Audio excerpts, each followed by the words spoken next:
Superman.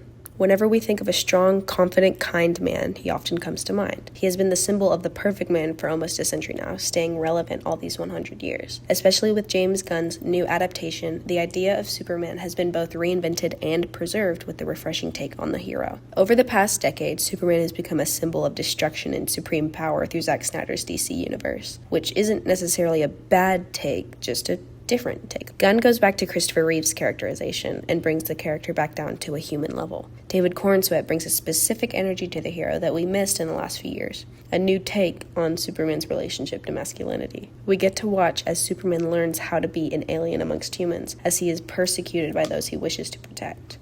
Superman's struggle to be accepted by the world is very similar to learning how to construct a healthy relationship with masculinity. Growing up, boys are often put into a box. This box being the stereotypical masculine figure, where boys can't cry, they have to be strong, and are always right. This harmful stereotype has always been around, but only recently have we found the impact of this upbringing negatively affecting society as a whole. Superman 2025 illustrates the dichotomy between positive and toxic masculinity through Superman and Lex Luthor's intense conflict.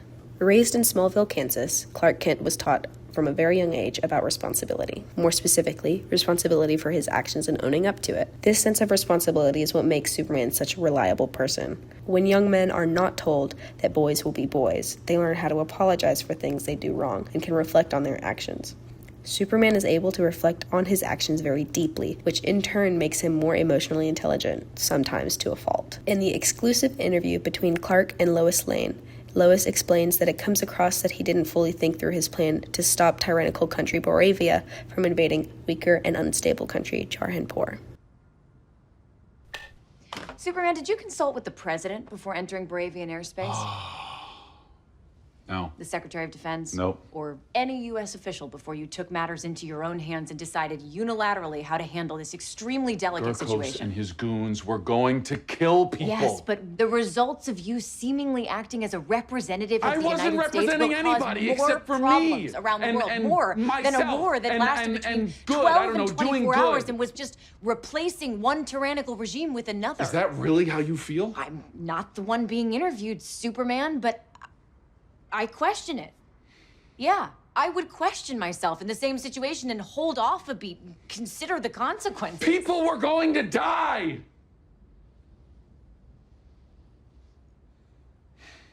Here, we really see how Superman's heroic actions are purely motivated by emotional intelligence he's developed through childhood. While this is his tragic flaw, the fact that he is so passionate expressing empathy towards the Jarhanpurians counters the toxic masculinity of being emotionless or being ashamed for feeling anything. Meanwhile, Lex becomes the epitome of toxic masculinity throughout the film. He consistently goes out of his way to become the antithesis of Superman. The way he treats women. Eve! Get out of here, you idiot! Go! Move! The control he craves, even his lack of hair. Get his bald ass to Belle Reeve! All pointing to the very opposite direction Superman creates. Defensiveness is often tied with toxic masculinity through the phrase, boys will be boys. As this phrase follows them throughout adulthood, this creates a non-apologetic asshole who never takes no for an answer, i.e. Lex Luthor. This supervillain believes everything belongs to him. The scene that stands out to me is him intruding on the Fortress of Solitude. The fortress is a private extension of Superman's being, a place to be the weakest he'll ever be and freely express any emotions. Lex forcing entry into this sanctuary is a direct reference to toxic behavior of men completely disrespecting points of comfort because they were never taught to make these spaces for themselves. I can't stand the metahumans, but he's so much worse. Superman. He's not a man. He's an it. A thing with a cocky grin and a stupid outfit that's somehow become the focal point of the entire world's conversation. When the two rivals are put in the same scene, it is easy to reflect their differing motivations, from their feelings towards animals. Where's the dog? I have no clue what you're talking about.